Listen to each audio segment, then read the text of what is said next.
Bom, nós estamos no 4º episódio e hoje, como nós vamos falar dos procedimentos in e dos procedimentos out, eu fiz uma pequena revisão, pouquinhos slides, só para a gente entender exatamente, né, sobre o fio, sobre o couro cabeludo e o porquê, né, desses procedimentos in e out darem efeito e o porquê que a gente também faz dessa forma. Então, lembrando que o fio de cabelo, né, ele é uma haste de proteína.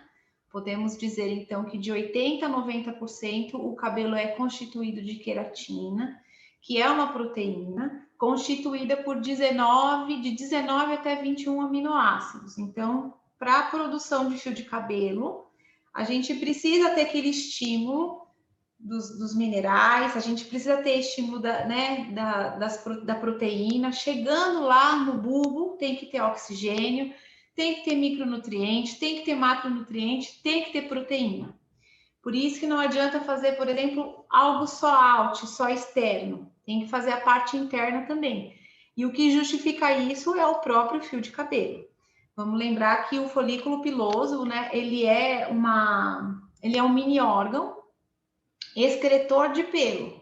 E para que ele funcione, ele precisa, então, desses 3 principais indutores: micronutrientes, macronutrientes, né, a proteína e o oxigênio. A haste capilar, então, ela é formada de uma medula, tem um córtex, tem cutícula, né? Quando a gente pensa em out, todo mundo já pensa no embelezamento da fibra, mas na verdade o que a gente tem que pensar é na constituição do cabelo em si, né? A cutícula, que é o que a gente mais pensa, que é o que a gente vê, né? Que é o que reflete luz, que é o que deixa bonito. Uma cutícula justaposta deixa respirar de uma forma mais adequada, uma cutícula justaposta expõe mais brilho. E o que a gente vê aí na internet é tudo receitinha para a parte out, tentando recuperar ou restaurar essa integridade da fibra. Mas vamos lembrar, de novo, é uma fibra de proteína. Se você danificou, você consegue reparar cosmeticamente, mas você não consegue restituir ou reconstruir. Esses protocolos que a gente vê aí no mercado, que falam de reconstrução, isso daí são nomes, são apelos, né, do mercado para a venda do produto. Mas uma vez danificado, a gente não consegue recuperar tão facilmente. Não recupera, a gente consegue recuperar a beleza, então, com os cosméticos. Então, vamos lá. Folículo piloso, então, ele é um mini órgão para a produção do cabelo, então, aquilo que eu já falei para vocês.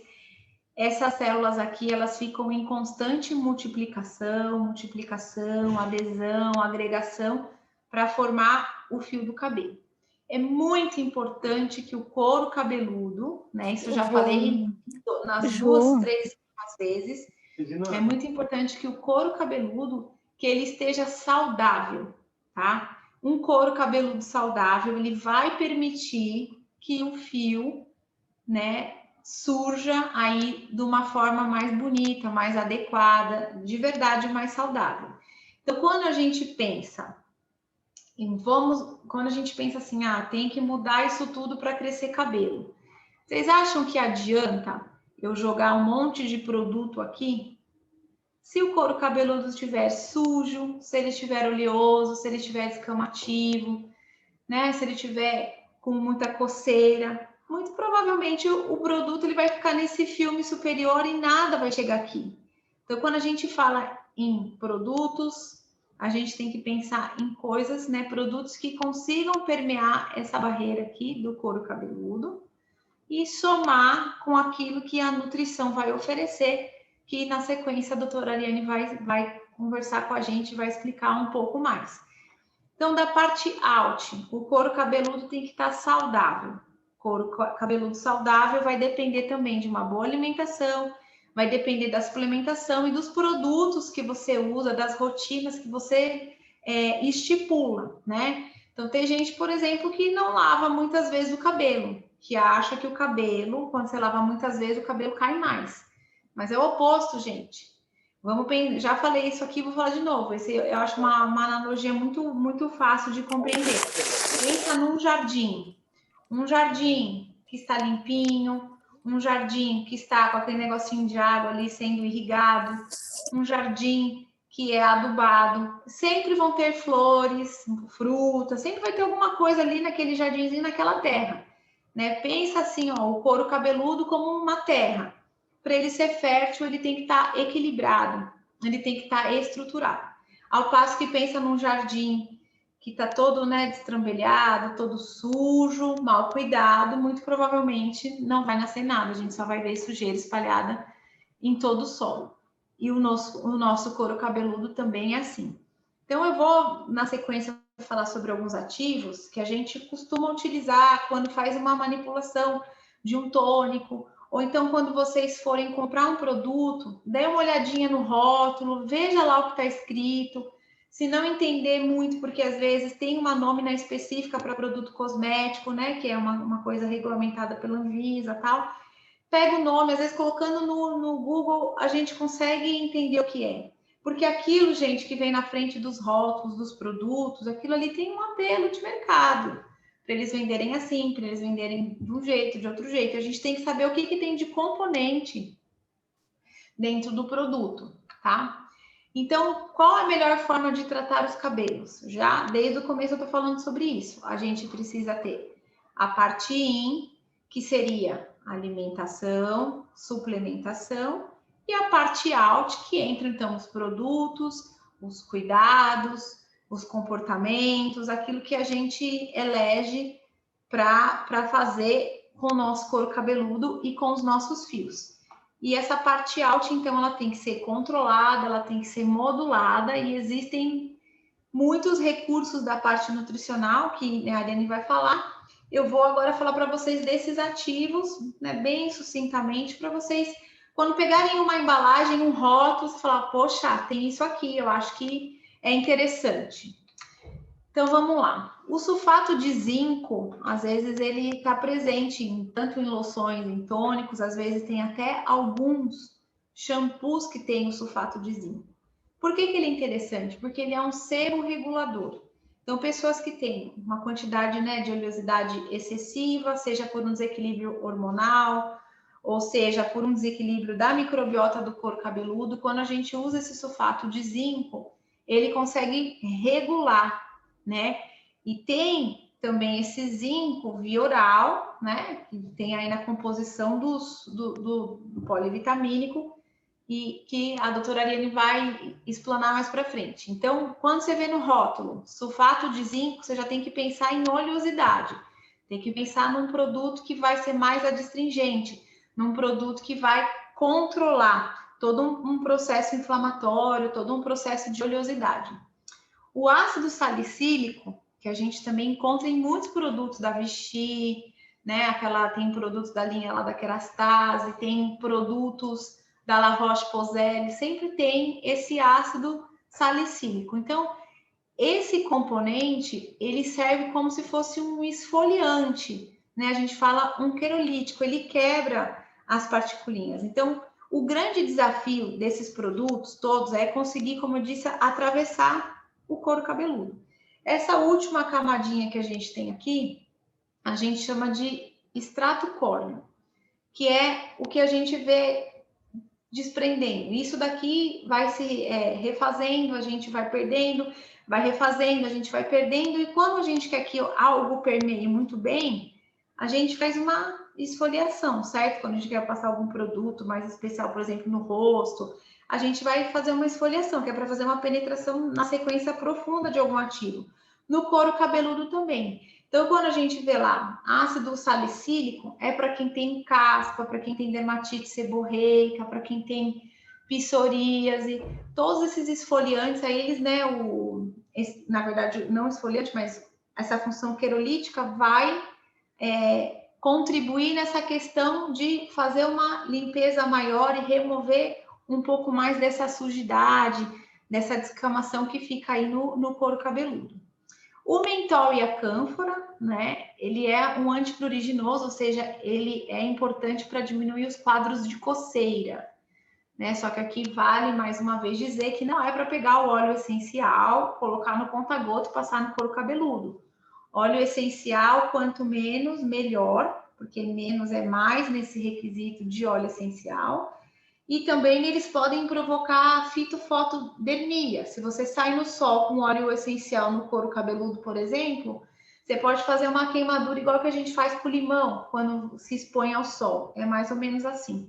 Então, você vai procurar o mentol e a cânfora em produtos já industrializados, produtos que já foi equilibrado, que já tem ali a concentração exata, para não ultrapassar o limite que deve ser usado. E se eventualmente você for usar um óleo, né, essencial de cânfora ou de mentol, você tem que usar ele sempre carreado por um óleo vegetal, nunca direto o óleo essencial.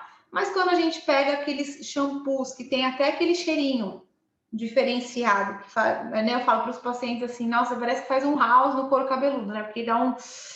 É porque tem menta, é porque tem o mentol, é porque tem a cânfora. E isso é importante para quem tem muita coceira, né? Fica com aqueles pontinhos. A pessoa até acha que o couro cabeludo tá sujo. Fala, ah, eu acho que tá coçando porque tá sujo. Não, tá coçando porque deve estar cursando com algum processo inflamatório e a coceira é um dos sintomas aí presente. Então, o mentol e a cânfora vão fazer a parte deles. Bom, o extrato de aloe vera, que é a babosa, né? Que todo mundo adora, que quer passar no couro cabeludo, assim como diz a doutora Ariane, in natura. Pega o negócio, lava, espreme e passa. Gente, eu não aconselho, né, que nada seja passado desse jeito no couro cabeludo. Eu acho que a gente já tem uma tecnologia avançada, tem muitos estudos na literatura científica, tem muita gente boa produzindo dermocosméticos e cosméticos e afins. Eu acho que a gente não precisa pegar uma fruta ou pegar uma babosa, ou seja lá o que for, para passar no corpo, principalmente no couro cabeludo. Quando a gente pensa em haste, ainda a gente pode pensar, olha, vou tentar refazer um filme lipídico para ver se eu consigo pentear melhor, para ver se diminui o frizz, para ver se momentaneamente dá aquele aspecto mais bonito no cabelo. Agora, couro cabeludo é um pouquinho complicado. Então, o extrato de aloe vera tem que ser aquele preparado mesmo pelo laboratório, né? Tem que estar dentro das normas da Anvisa, na quantidade certa, tem todo um processo de extração, até que chegue no vidrinho para a gente utilizar em casa, tem uma série de processos que são realizados. Mas é fato que quando você observar em algum rótulo também, extrato de aloe vera, a gente está vendo um anti-inflamatório, tá? Então é fundamental. Eu geralmente, quando faço as formulações dos tônicos em sinergia com a suplementação que a doutora Ariane passa, a gente sempre tem esses tópicos, porque eles são, vamos dizer assim, ativos que são importantes para o tratamento de uma inflamação, por exemplo, de couro cabeludo, ou então por aqueles momentos que, né, a maioria de vocês aí que estão presentes, acredito que tenham feito, né, cirurgia bariátrica, que nos acompanha aí pela Fusion, precisa ter esse suporte um pouquinho maior e um pouquinho mais elaborado para conseguir vencer aquela queda de cabelo que surge, né? Pode surgir aí, surge com muita frequência depois de 3 a 4 meses da realização da cirurgia. Então, gente, quando vocês escutarem a parte alt, nós estamos falando de produtos que podem ser aplicados no couro cabeludo e nos fios. Quando a gente fala em tratamento capilar, não arremeta o seu pensamento aos fios. Você sempre vai pensar em couro cabeludo e nesses ativos, como eles vão chegar no seu couro cabeludo. Seja um tônico, seja uma loção, seja um creme, seja um sérum, seja um shampoo, seja um condicionador, com esses ativos aí. Tá bom? Eu vou, gente, deixar então agora a doutora Ariane falar sobre a... Ah, faltou o extrato de chá verde, desculpa. O extrato de chá verde, ele também tem a função de ser anti-inflamatório, ser antioxidante, que é importante nos processos de inflamação também, para modulação. E ele é importante para modular 5-alfa-redutase. Lembra da última aulinha, né, que a gente fez falando de calvície, de padrão feminino? Eu falei que algumas vias de condução da patologia era transformar a testosterona em outro hormônio, quem transformava essa enzima. Quando a gente consegue modular essa enzima, a gente diminui esse agravamento e essa progressão da alopecia de padrão feminino, tá bom? Depois, se vocês ficarem, gente, com dúvida, vocês vão mandando aí no chat, a Ju vai passando pra gente. E vocês sabem que é livre acesso para trocar informações com a gente também pelo direct e tudo mais. Então, vou deixar fazer uma breve explanação, vocês vão adorar, tenho certeza, e vai complementar aquilo que a gente tem falado ao longo desses últimos 4 meses. Capaz, eu estou assistindo uma aula aqui. Doutora Ariane. Oi, gente, boa noite. Então, primeiramente, é um prazer estar aqui com vocês, né?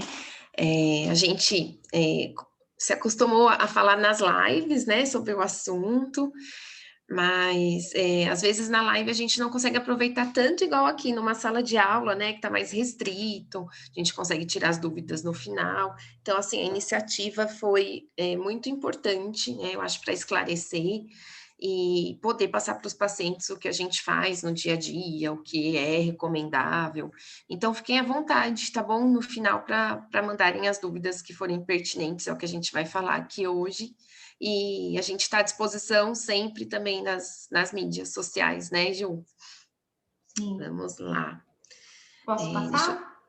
Deixa eu só olhar o chat aqui, tá tudo certo? Sim, pode passar.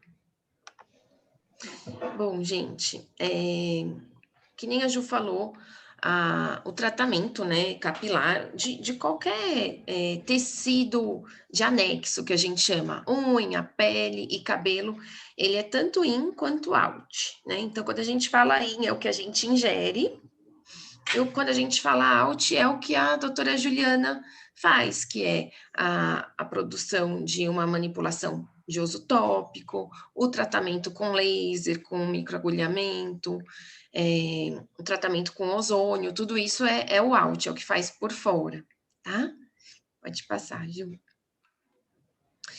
Bom, gente, então, quando a gente fala em que nem a Ju já começou na aula dela, no início, a gente, quando fala de cabelo, primeira coisa que pensa de nutriente é proteína, tá? Então, a proteína, ela constitui aí cerca de 80% do nosso fio, da haste capilar, na forma de queratina, principalmente, tem um pouco de colágeno também, tá? Então, assim, é comum vocês, no dia a dia, conforme o uso, e vocês vão ouvir também relatos de paciente que toma o colágeno, sentiu uma melhora no aspecto do fio. Então, assim, a gente tem uma parte de colágeno também no fio de cabelo, tá? Mas 80% é queratina, que é um priminho do colágeno, uma priminha, tá? Então, igual a doutora Juliana falou, as proteínas são cadeias de aminoácidos, e para a gente formar essa proteína, não basta ingerir a proteína da dieta, precisa ingerir uma quantidade suficiente e com uma boa qualidade, né? E aí, essa quantidade, ela vai variar um pouco de pessoa para pessoa, conforme o peso, conforme o sexo, se for um paciente bariátrico, conforme o tempo de cirurgia também. E a gente sempre tem como aliado ali a suplementação, principalmente nos primeiros meses, para atingir os valores que são suficientes. O que acontece na maioria dos casos, né? A gente tem aquela queda que é do pós-cirúrgico, do 3º ao 5º, 6º mês, que é por causa do trauma cirúrgico, que a maioria das cirurgias grandes causam, né? Então, isso é esperado, normal. Só que junto com isso, o paciente ele começa a ter uma ingestão proteica muito baixa nesses primeiros 3 meses. E aí o corpo ele vai privilegiar os tecidos importantes. Tecidos importantes são os nossos órgãos, então nosso coração, nossos rins, nosso pulmão, nosso fígado, e em segundo lugar, os músculos, né? Então, o músculo é super importante para a locomoção, para a secreção de vários hormônios, então a gente precisa ter uma massa muscular para o organismo. E aí, o que sobrar vai fazer a síntese dos anexos, que a gente chama, que é essa parte de pele e cabelo. Tá? Então, a gente sempre fala, primeira coisa que aparece numa desnutrição proteica leve é uma má qualidade da pele e uma má qualidade do cabelo, né? Ou a queda de cabelo junto com uma má qualidade do fio de cabelo. Proteína, gente, também é hormônio, também é enzima, neurotransmissor. Então, tudo que é substância no nosso organismo é feita de proteína, tá? Então, só vai sobrar ali para o cabelo quando tudo isso tiver em dia. Tá? Por isso que a otimização da suplementação proteica, ela tem que ser feita nesse tratamento durante o eflúvio, a queda, e sempre tem que estar sendo monitorada para o paciente, tá? Então, às vezes, a proteína não está tão baixa, mas o paciente já apresenta um enfraquecimento, um fio mais fininho. O cabelo, muitos pacientes falam que cresce mais devagar ou meio que parou de crescer. Então, os pacientes falam, nossa, meu cabelo crescia direitinho ali, aproximadamente 1 centímetro por mês, né, doutora Juliana, que é a média, né? E aí, nossa, tá crescendo mais devagar, eu vejo o pelo que eu tingi, o que cresceu foi menos. Então, isso tem a ver com a proteína. O eflúvio, que é a queda, né? E também a gente já tem alguns estudos aí científicos da pigmentação do cabelo, não só com a proteína, mas também com alguns outros micronutrientes, que são vitaminas e minerais, com relação ao surgimento de cabelo branco. Tá? Então, se falta algum nutriente ali, aquele cabelo até pode nascer, mas ele nasce mais ou menos, né? Ele não nasce o 100% que ele era antes dessa desnutrição ocorrer. Pode passar, Ju. Gil, pode passar, por favor. Desculpa. Imagina. E aí a gente tem a proteína, que é o macronutriente. Já tem uma perguntinha aqui. O colágeno sem as vitaminas não adianta, né? A gente é um ser bioquímico. Quando a gente fala isso, a gente tem muitos nutrientes aí para a célula funcionar direitinho. Então, não adianta tomar o colágeno e não tomar o micronutriente, não tomar a proteína. O colágeno sozinho não adianta nada. O colágeno na suplementação, ele é um complemento, ele não é a base, tá? Ele é um plus em toda a orientação que a gente faz, tá? Bom, gente, então, o macronutriente já principal para o cabelo é a proteína, tá? Micronutriente, falando de vitaminas e minerais, primeiro, assim, que a gente pensa quando vai falar de cabelo é o zinco. O zinco, que nem a doutora Juliana falou, de uso tópico, ele é seborregulador. Mas o uso né, a suplementação ali na fórmula ou ali no produto que tem o zinco, ele vai trazer uma adequação para os nossos níveis de reprodução celular. Então, assim, para a gente renovar a pele, precisa de zinco. Né, a pele é um tecido que se renova com muita frequência, então precisa de zinco. Para o cabelo se renovar, precisa de zinco. Até para a nossa saliva, para o suco digestivo, precisa de zinco. Tá? Então, de novo, se precisa para a renovação celular do meu corpo, só vou mandar o zinco para o cabelo se tiver com status ótimo. Tá? E o zinco, além dele estimular essa renovação celular, ele é cofator de enzimas. Então, o que é isso? Quando o nosso corpo vai montar lá o fio de cabelo, existem químicas que entram na montagem. Então, não adianta ter a proteína se eu não tiver o zinco, porque o zinco faz parte dessa química, tá? Então, se faltar o zinco, essa síntese do fio, ela fica prejudicada. Então, eu não consigo fazer um fio de cabelo ali, tá? Então, se ele tiver baixo, o cabelo fica mais fino, mais fraco, quebra fácil, sem brilho, e o eflúvio, que é a queda de cabelo. Uma coisa importante do zinco, gente, é nunca tomem por conta, tá? Nos polivitamínicos bariátricos, como o Bariatric Fusion, a gente tem uma compatibilização, ou seja, a gente tem uma quantidade de zinco e cobre adequada, que é baseada nos guidelines internacionais de reposição de vitaminas para a cirurgia bariátrica.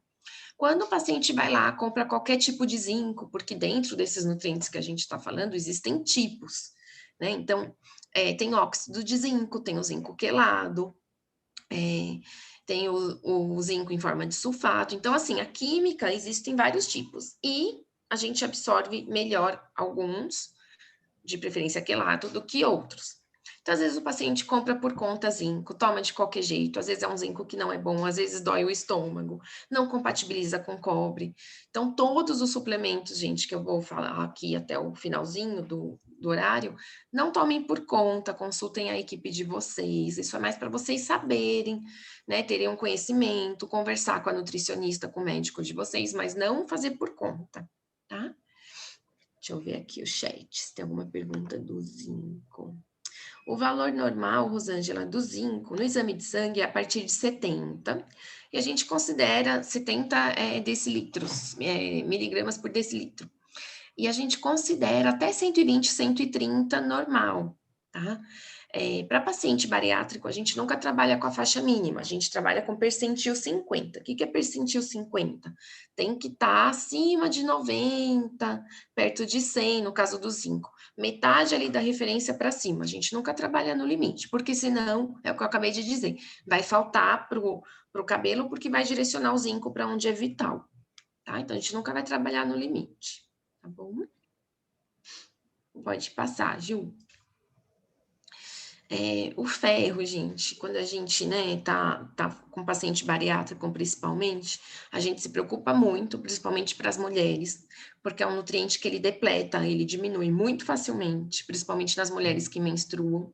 E para a gente fazer a reposição dele, quando a gente repõe o zinco, rapidamente a gente tem uma absorção e uma reação do organismo, responde muito rápido à suplementação. O ferro, ele já demora mais, porque geralmente também o paciente já está numa perda, tá? Então, quando a gente trabalha com ferro, a primeira coisa que a gente vê no paciente, se tem anemia. Se tem anemia, não chegam adequadamente os nutrientes lá no couro cabeludo. Por quê? Quem leva os nutrientes para os nossos tecidos é o sangue. Se meu sangue tiver com pouca hemoglobina, pouca célula vermelha, não vai ter como oxigenar, que nem a doutora Juliana falou, e levar esses nutrientes adequadamente lá para o nosso couro cabeludo. Tá? Então, às vezes eu tenho zinco, tenho proteína, mas faltou ferro. Se eu tô com anemia, não vai chegar muito pouco. Tá? E, em segundo lugar, o que a gente olha é o estoque de ferro, que é a ferritina. Se a ferritina estiver baixa, ou num limiar mais baixo, a gente tem aí vários trabalhos, vários estudos que mostram que o cabelo não responde bem a uma ferritina mais limítrofe, tá? Então, às vezes, o paciente faz o exame e a ferritina tá 20, tá 30, e a pessoa que tá acompanhando acha que tá ok, tá tudo bem.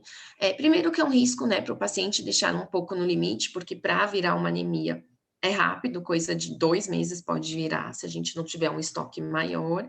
Segundo que esses estudos mostram que esse estoque de ferro, a ferritina, tem que estar acima de 50, alguns acima de 80, para que tenha um aporte de ferro adequado para a expressão gênica do fio de cabelo. Então, além de ser importante para levar os nutrientes por causa do sangue, o ferro tem uma importância na expressão do DNA do fio. Tá? Então, é toda uma química ali, tem que estar sobrando ferro para ir lá para o couro cabeludo, para ajudar na expressão do DNA do fio. Nosso cabelo tem muito DNA, né? Então, assim, na novela a gente vê, né? Faz o exame pelo fio de cabelo. Então, se não tem a expressão, se não tem o DNA, não tem fio. Tá? Então, o ferro, a gente sempre olha não só a hemoglobina, o ferro livre, mas esses níveis de ferritina. Certo? Deixa eu ver a perguntinha. Posso Perguntinha passar? da Andrea. Antes da cirurgia, se houver vitaminas minerais baixo, quanto tempo antes da cirurgia é possível ajustar? Varia. Depende, Andrea, porque assim, se o paciente está com os níveis muito baixos, vai demorar mais, né? E se o paciente está com os níveis no limite, fizer uma suplementação adequada, às vezes em 2 meses a gente já recupera e faz um estoque bom. Então, depende de como que tá, de qual suplemento vai tomar, depende de algumas variáveis aí. Mas um tempo bom, se não tiver tão grave, são 2 meses. Tá? Biotina. A biotina, gente, ela é uma das vitaminas do complexo B. Então, quando a gente fala em complexo B, complexo B, ele nunca anda sozinho, tá? Porque um depende do outro. Então, a B1, a B2, a B3, a B12, que, né, o paciente bariátrico conhece bastante, a B9, que é o ácido fólico, a biotina é a B7, tá? Então, quando a gente vai fazer uma reposição, um polivitamínico, ele sempre tem que vir com o complexo B inteiro, porque nas cadeias bioquímicas de síntese, de geração de energia, a gente precisa ali de praticamente todo o complexo B. Então, a gente nunca vai repor só biotina. O que a gente vê na prática? Muita gente vai lá e compra só biotina e fica tomando a biotina, achando que a biotina vai resolver o cabelo. Vai ajudar, pelo menos é uma coisa que não vai faltar, mas sem toda a avaliação, todo o complemento, não vai fazer nada sozinha, tá? Outra coisa, gente, biotina, a gente não trabalha com a dose usual de polivitamínicos comuns, tá? Então, a gente usa já, no polivitamínico, por exemplo, no Fusion, já tem uma quantidade melhor de biotina do que de um polivitamínico comum. E se a gente precisa fazer um plus aí de biotina, a gente faz em dosagens bem maiores do que da biotina simples comprada em farmácia, tá? Aqui no Brasil, a dosagem usual de biotina é bem baixa. O uso da biotina em quantidades maiores, ele é seguro, mas tem que ser feito por profissional habilitado. Tem muito paciente que traz de fora, né, compra dos Estados Unidos, que são dosagens maiores. Dificilmente vai fazer mal, porém, se o paciente tem problema de tireoide, ela pode se tornar perigosa, tá? Ela pode interferir na função da tireoide. Então, de novo, não é para suplementar sozinho, por conta, e nem nunca um nutriente só. Tá? A biotina ela vai ajudar, que nem o ferro lá, na síntese da proteína e do DNA. E se não tiver biotina, não tem como ter síntese. E aí, se vocês assistiram às primeiras aulas da doutora Juliana, da fase anágena, que é quando o cabelo está vivo, está crescendo, ele entra na fase telógena, que é quando ele morre e cai. Tá? Então, aí que começa a ter uma queda maior ainda de cabelo, de fios. Tá? Pronto, Ju, pode passar. Aí a gente entra agora num macronutriente de novo, que são as gorduras, só que não é qualquer gordura, né? É o ômega 3. Então, o que é esse ômega 3? O ômega 3, gente, é um tipo, um pedacinho específico de gordura, uma gordura muito boa, muito especial, que a gente não sintetiza, por isso que a gente fala que é um ácido graxo essencial. Tudo que é essencial é que tem que vir da dieta, a gente não consegue fazer no nosso corpo. Tá? Alguns nutrientes, alguns aminoácidos, nosso corpo pega um tipo de aminoácido e transforma em outro tipo. Alguns tipos de gordura, de ácido graxo, nosso corpo pega aquela gordura que está estocada e faz um outro. O ômega 3 não, se eu não ingerir, meu corpo não sabe fazer. Tá? Então, por isso que tem que vir via oral, tem que vir da alimentação ou da suplementação. Qual a quantidade, né, de ômega 3 que o brasileiro consome aí? Muito pouca. Tá? Porque a principal fonte é vinda dos peixes de água profunda, água gelada, e não é qualquer peixe de cativeiro que tem. A gente come atum, come salmão no Brasil, mas é de cativeiro. E aí ele não tem ômega 3 em quantidade adequada, tá? E mesmo assim, o consumo de peixe no brasileiro, ele é baixo também. E aí a gente nunca que atinge esse nível de ômega 3 facilmente, tá?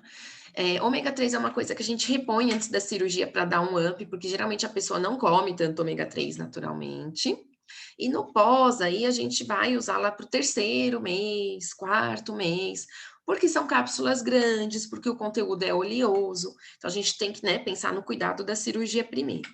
Mas é essencial para o cabelo, primeiro porque ele faz parte da membrana celular. Toda célula nossa tem que ter ômega 3. Então, a gente não. A célula sem ômega 3, ela fica uma célula com uma disfunção. Então, ela não é uma célula perfeita, ela tem aberturas, é uma célula que morre rápido. Então, o ômega 3 interfere na saúde da pele como um todo. Ele faz parte da membrana ali do couro cabeludo. A Juliana sempre fala, né, da camada hidrolipídica, que protege o fio, né, que fica aqui na junção do fio com o couro cabeludo. A gente nasce com essa proteção que ela vai se perdendo, né, conforme a gente faz química, conforme vai descuidando, ela vai se perdendo, mas nosso cabelo nasce protegidinho ali com essa camada. Essa camada, ela precisa de ômega 3 para ser funcional, para ser completa. E aí, fora ser parte da membrana celular e da camada hidrolipídica, o ômega 3 é anti-inflamatório. Então, a gente vê muitos pacientes no consultório que, além da queda do pós-operatório, além da baixa de proteína, ele tem uma inflamação, ele já vem com uma patologia ou ele já vem com estresse de N causas, N motivos. A obesidade já é uma inflamação sistêmica bem importante. Então, se a gente tem esse anti-inflamatório natural, isso ajuda a gente não ter uma piora do quadro da queda de cabelo, tá?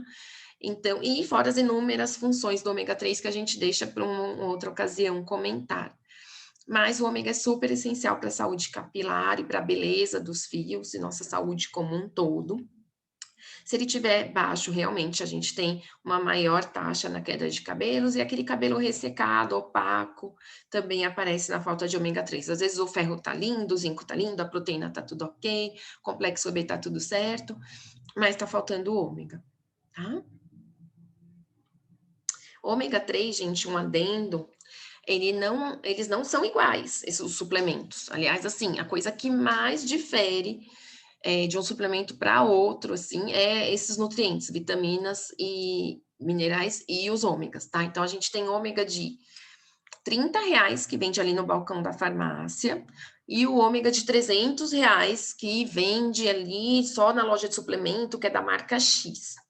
Existe o meio termo, né? A gente tem bons ômegas, com a quantidade que a gente precisa, sem metais pesados, que isso é muito importante de ver, e com preços razoáveis, acessíveis, tá? Então, outra coisa que não é para comprar por conta, tomar por conta. Se esse ômega 3 ele tiver chumbo, tiver mercúrio, ele vai fazer mais mal que bem, tá? Então, tomem cuidado com a autossuplementação. Pronto, Ju. Bom, gente, a gente não vai ficar aprofundando aqui em todos os nutrientes, mas assim, a maioria das vitaminas e minerais acabam tendo uma interferência direta ou indireta com a saúde capilar, tá?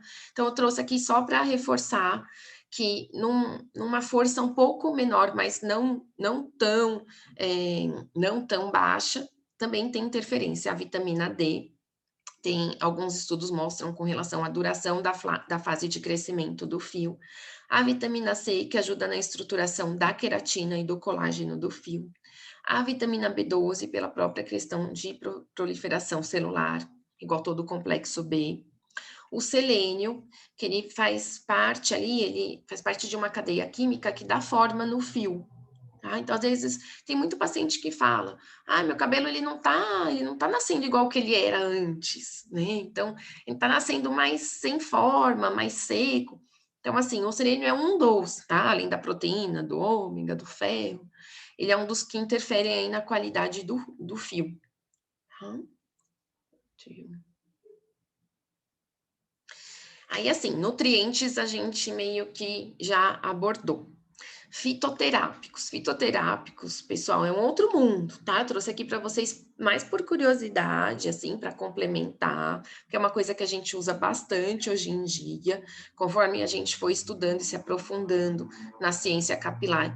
A gente foi vendo o tanto que tinha de publicação, estudo científico comprovando a eficácia. Então, hoje a gente usa com muito critério e muito bem dosado, tá? Então, assim, só para vocês terem conhecimento geral, a Camellia sinensis, que é o chá verde, geralmente eu uso extratos que não tem cafeína para uso oral. De repente, a cafeína para uso tópico, depois a doutora Juliana pode falar, é bem mais interessante, então são coisas diferentes. A Serenoa repens, que é o sal palmeto, também a gente tem, acho que é o que mais tem trabalho científico falando com relação a cabelo. O ginseng, o ginkgo biloba, o óleo de semente de abóbora, que tem bastante função com esses fitoterápicos. A principal função deles é anti-inflamatório e inibir uma enzima, que é a 5-alfa-redutase, que faz uma aromatização para a testosterona e piora a queda de cabelo nas pacientes, tanto sexo feminino quanto masculino, tá? E até medicina tradicional chinesa, a gente tem ativos bem legais, bem importantes, que podem ajudar no tratamento. Fitoterapia, a gente nunca vai fazer por conta, comprar pela internet, tem que ser um profissional, fitoterapeuta habilitado, porque, que nem eu falei do ômega 3, se for tomar por conta, não sabe a dosagem, não sabe de onde veio, faz mais mal que bem, tá? E já pode prejudicar também não só a questão de não fazer efeito, né? Mas a questão também gástrica, questão de absorção de outros nutrientes. Então, não façam nada sem orientação. Tá? Isso é mais para conhecimento geral. É isso, gente. Vamos tirar as dúvidas. Aqui tá nossos instas. Espero que vocês tenham gostado. Meninas, muito obrigada. Adoramos, com toda certeza. Se vocês tiverem dúvidas, agora é o momento. Não tenham vergonha, aproveitem. Sempre quando a gente coloca o post, né, da aula no Instagram, já vem perguntinhas. Eu tinha até selecionado algumas aqui, uma delas você já respondeu, a Vanessa, não sei se ela está na aula, tinha perguntado da ligação da vitamina D com o cabelo. Então, você já respondeu agora nos últimos slides, né? Sim. A Bruna, também não sei se está aqui, ela tinha falado, não sou bariátrica, posso tomar o Bariatric Fusion para queda de cabelo? Vocês já disseram que é multifatorial, então a gente sabe que tem a proteína, tem a função da vitamina, a função do mineral, a função dos ativos, né? Mas ele pode sim fazer parte de um protocolo, né? Então, Sim, levar como todas é um polivitamínico bem completo e versátil, a gente consegue ver a dosagem, né? Tanto na forma de cápsula ou de pastilha. E tem a questão de ter uma absorção boa, né? Porque são com os minerais quelatos, a proporção entre os nutrientes está adequada. Então, é um dos polivitamínicos que a gente usa assim mesmo em tratamento clínico. Acho que tem pergunta no chat. A Andréia, ela pergunta, o ideal para a sleep, quantas pastilhas diárias? Mas ela fala de ômega 3, né? Ah, não. Ela tá Dos falando dois. dos dois, do Fusion e do ômega 3. Olha, Andréia, geralmente o sleep a gente começa com as 4 pastilhas, porque como no início a ingestão alimentar é muito baixa, a gente tem que dar essa dosagem até pelos próprios guidelines, que a gente fala que são os consensos, eles pedem no início aí praticamente a mesma dosagem do bypass. E aí, conforme a gente vai vendo os exames ali de 3 meses, 6 meses, conforme a evolução do paciente, a adequação alimentar, a gente reduz ali o consumo um pouco para 2 a 3, ou muda para o Fusion em cápsula, que a quantidade já é mais para esse paciente que já está ingerindo um volume alimentar mais adequado. Tá? Mas aí, assim, depende de cada caso, porque o sleeve, apesar de não ter o desvio intestinal, a gente tem uma má absorção, porque o alimento está mal digerido. Então, tudo que foi mal digerido, a gente não absorve direito. E o alimento passa muito rápido pelo duodeno, principalmente no primeiro ano da cirurgia. Então, ele tem uma má absorção indireta, tá? Por causa da má digestão. Então, a gente acaba usando ali quase a mesma dosagem das vitaminas do bypass nesses primeiros 6 meses, 1 ano. Mas, dependendo do caso, a gente ajusta, tanto no bypass quanto no sleeve. Então, não tem um número fechado, né? Vai conforme a avaliação. Ômega 3, a gente vê pela quantidade de EPA e DHA, tá? Então, é mais complexo de avaliar. O suplemento, na dosagem total do dia, ele tem que dar aí mais ou menos 200 a 300 miligramas, pelo menos, de cada um desses ácidos graxos, tá? E tem toda a questão de não ter metal pesado, então, é mais específico. Então, pergunta para o seu profissional, que ele vai te orientar as marcas direitinho. Ju, você tem alguma observação, um complemento com a aula da Ari? Então, lembrando, é sempre legal, gente, que tratamento na tricologia, seja alopecia de padrão feminino, seja pós-operatório de cirurgia bariátrica, seja qualquer outro tipo de alopecia, sempre vai ser algo multidisciplinar e sempre vai ter que ter essa questão nutricional muito bem ajustada, um equilíbrio hormonal, para que os procedimentos que a gente faz de forma alt, né, que a gente já mostrou nas outras aulas, mas vou citar, né, o laser de baixa intensidade, ozonoterapia, massoterapia, aplicação dos ativos, tudo isso que a gente faz precisa, a gente dá o estímulo, mas lá no bulbo tem que chegar as coisas certas para que esse cabelo receba, né, para esse folículo receber o estímulo e produzir o fio de cabelo. Tá? É importante lembrar isso, porque eu vejo que eu recebo umas perguntinhas lá no direct, tipo, gente querendo comprar equipamentos para usar em casa, mas assim, às vezes compra o equipamento, mas não tem a nutrição adequada, ou não tem um hábito, né, um comportamento capilar adequado, não vai funcionar, né? E aí vai dizer, olha, eu já fiz isso, eu já tomei isso, não funcionou, mas precisa ter um equilíbrio de todas as coisas, né? Precisa ter um equilíbrio de todas as terapias para funcionar. Mas é fato, né? Aquela história de que prato bonito, cabelo bonito, é verdade, né?